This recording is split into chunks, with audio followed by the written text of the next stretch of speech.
mind, body, and win. So the mind we'll start with, which has to do with self-talk. So you often probably hear what she says to herself on the car ride home or on the car ride to the game. Usually they either don't say anything after a bad game, or they have a lot to say. They complain about their coach, themselves, each other. In my opinion, those are all very normal things to do.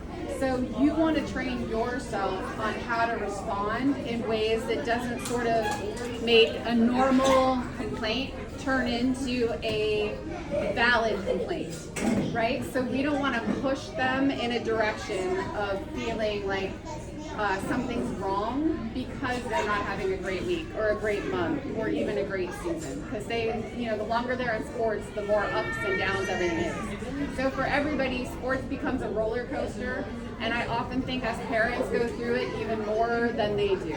They are usually better at blowing off a tough time than we are.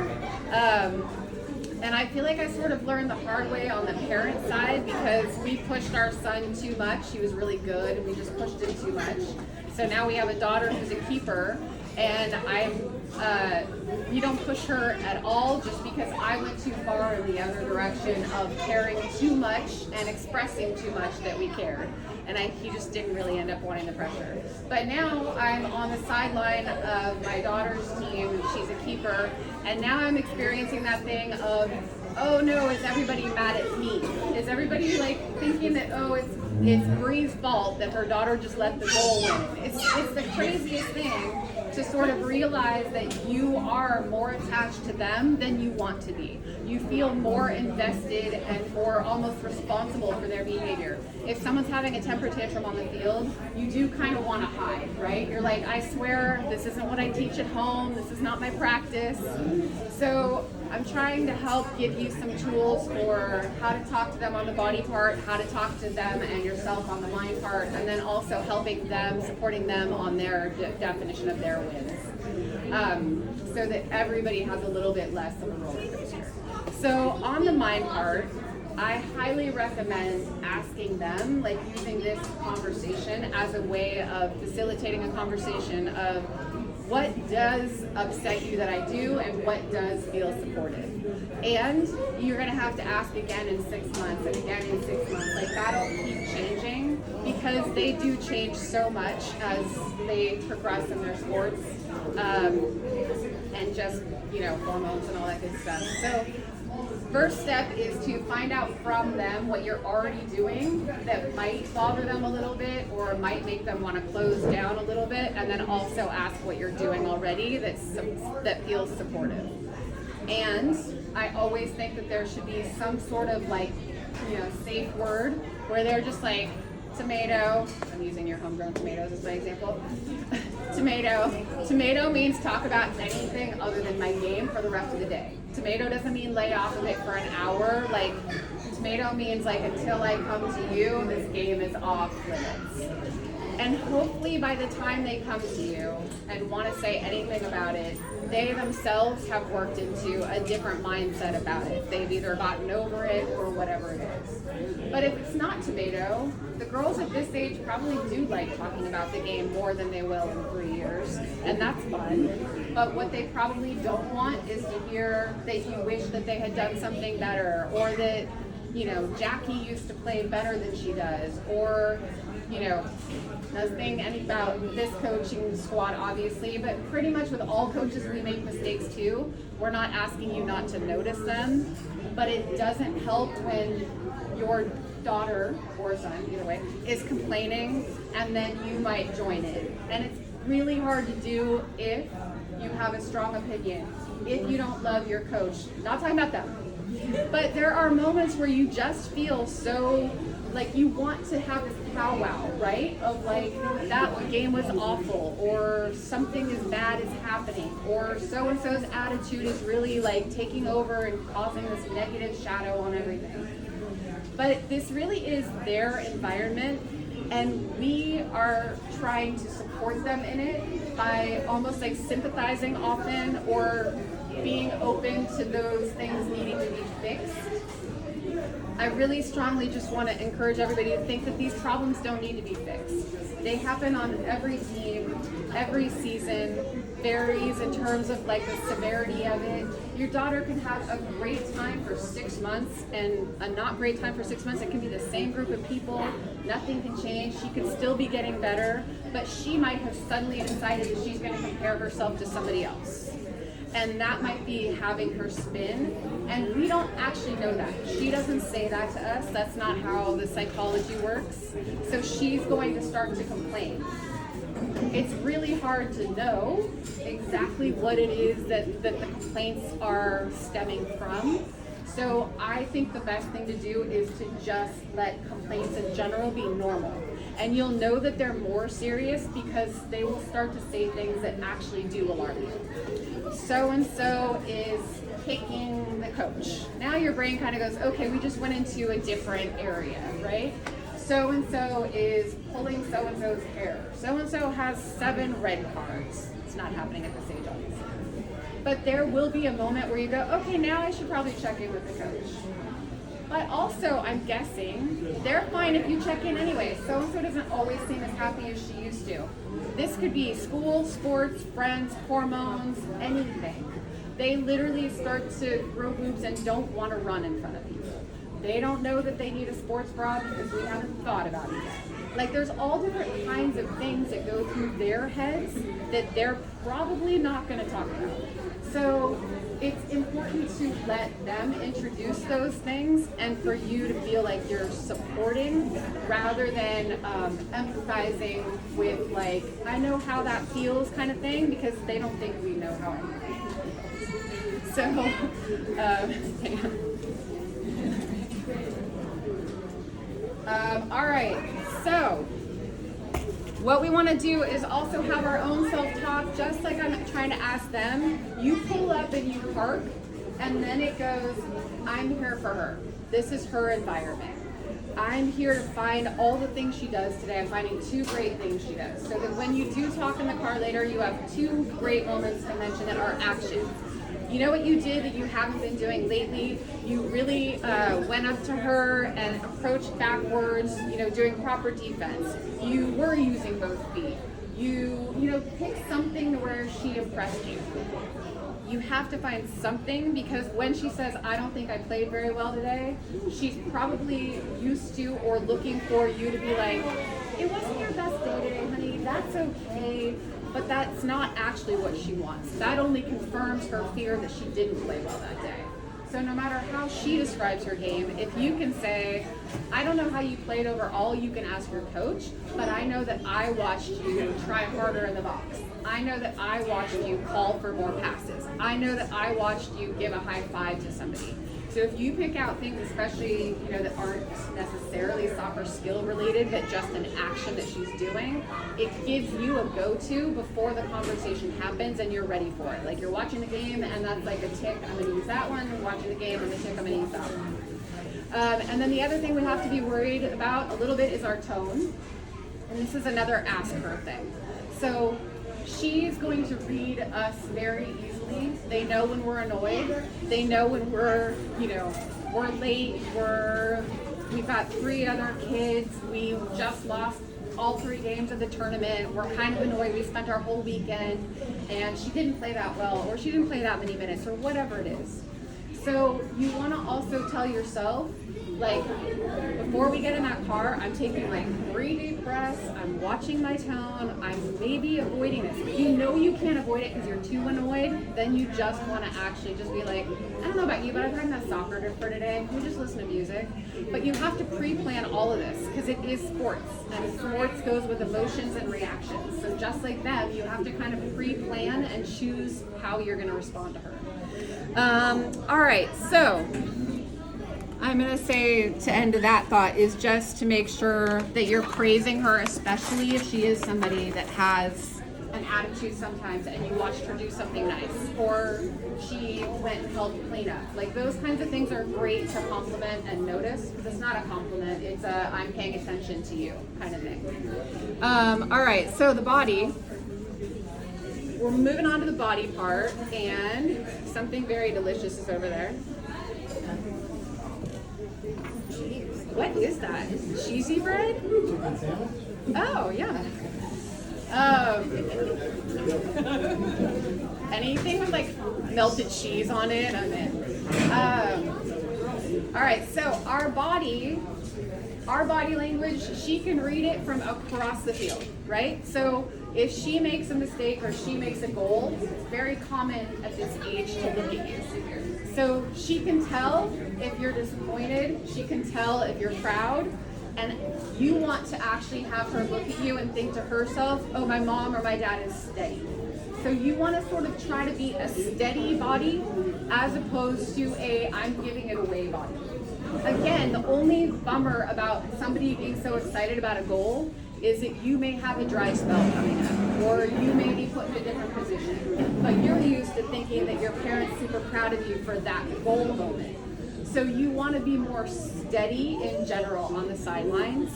And if you're at home and she's upset about the game after, or she gets really nervous before, you kind of want to do the same thing with your body. You just want to be steady. Like you're trying to show them that you aren't going to be reactive with them and that you're sort of their safe place. And your body does give away your reactions of how you're feeling. So you kind of intend to be steady. That offers them the shoulders back and the face is up and it's sort of a mild smile kind of thing.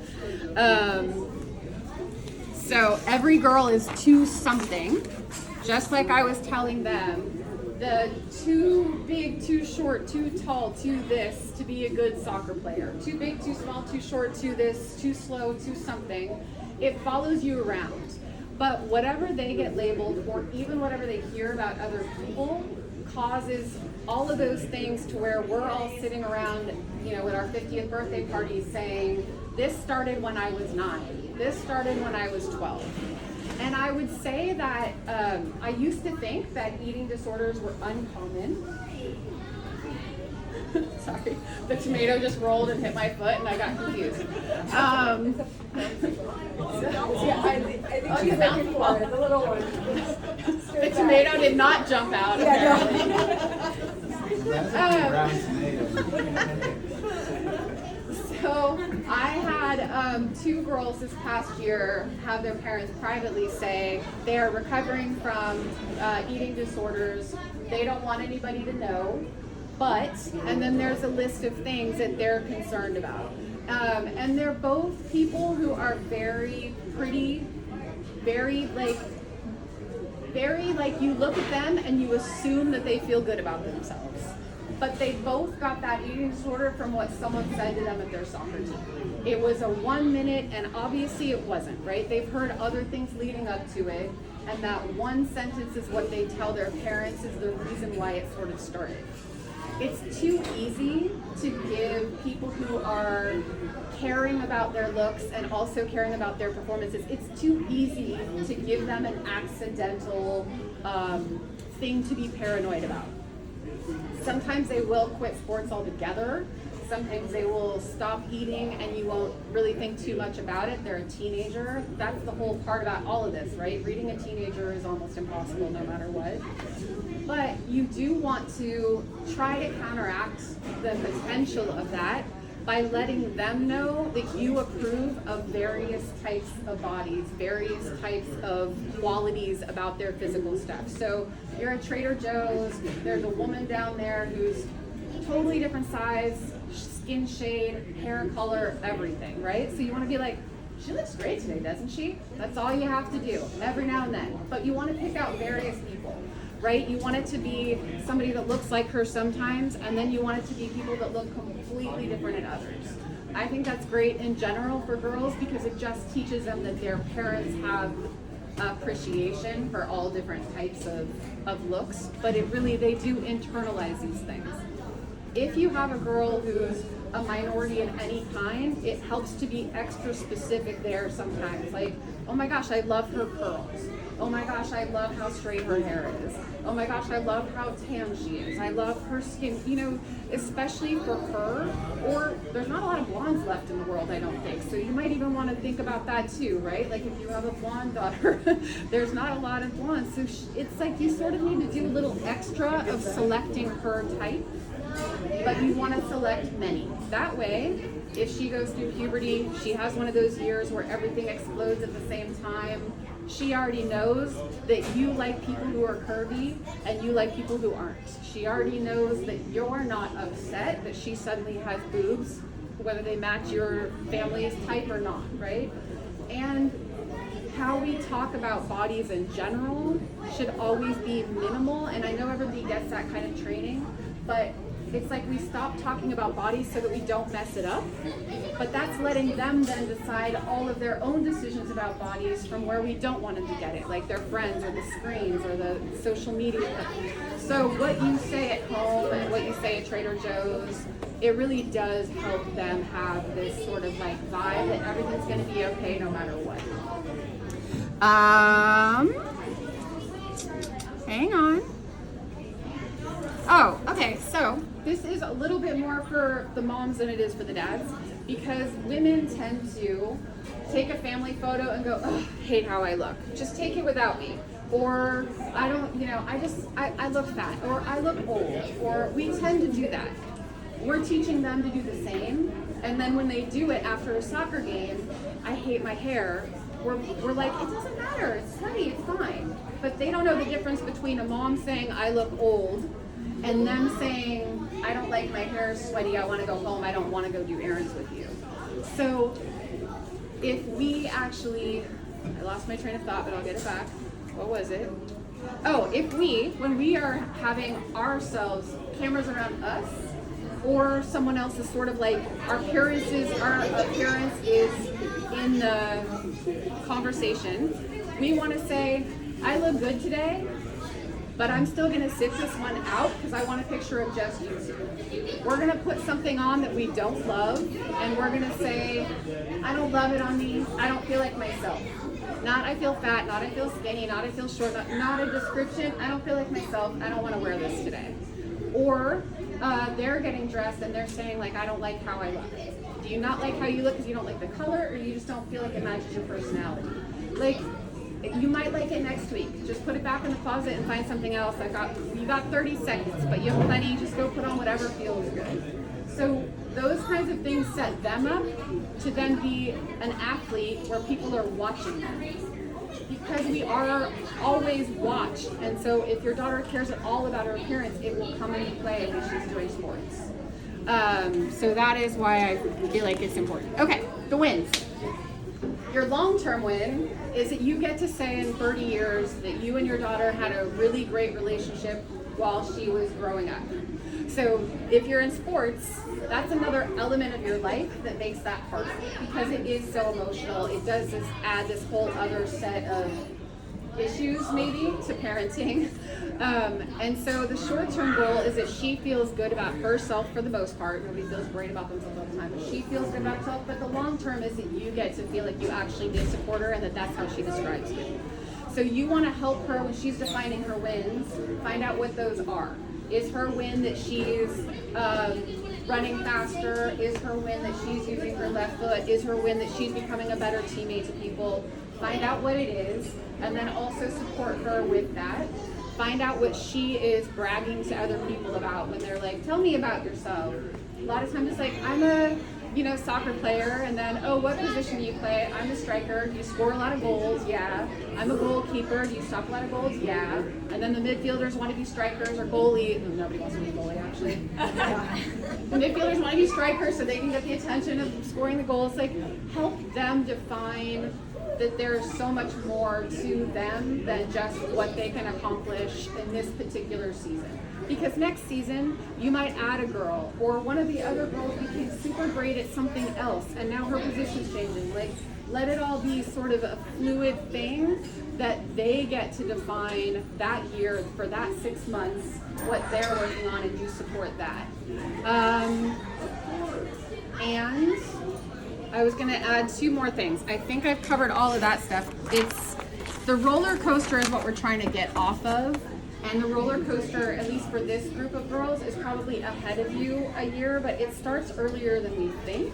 And so the earlier we can sort of have the habits where they're still talking to you, hopefully then that continues into the phase where they stop talking. You've already created that she can feel safe with you in this environment, as opposed to thinking that you are accidentally not understanding her half the time. So I will say one thing, because a lot of them are in puberty process or going to be, that's actually a 2-year process for a lot of women, and we don't realize that it actually does a plateau for our skills. You're less balanced, your agility changes, like we said, you know, your body changes, everything's sort of changing, it causes a plateau. So I personally think it's one of the reasons why you have a 75% drop off of girls in sports by the age of 13 and 14, is because they are not told to be patient. And their moms don't know this either. It's not a secret, but we don't spread the word. So if your daughter experiences a plateau for puberty or anything else, I think it's really helpful that they know that if they stick it out, everything that they loved about themselves comes back, and even better. And in that period of plateauing, they are actually learning all the other things that sports has to offer, like character building and sticking it out and resilience and all that good stuff. And there was one more note I wrote down for this age. Oh, the social media. If your daughter decides that she wants to play in college and she wants to have the higher level ECNL teams and all of that, you're going to have social media accounts. So everybody has a different opinion on whether their daughter should or shouldn't be on social media, but if you want your daughter to get to that level, they expect you to have that. So you can also be the boss of it. But I was going to say, try to make it so that it is a fun thing for both of you, as opposed to saying no to it. Because it can be very specific to soccer. It can have, if you have like the video of your games and all that good stuff, you can put that on there. She can do stuff that's not friend stuff. They don't want to see her doing TikToks with her friends unless she's on the field with her teammates. So I just want to put that out there, because social media is, such a big thing, but that is what colleges are looking for. So if she's really serious about it, I would suggest not saying no to that, just deciding ahead of time how you want that to look for yourselves.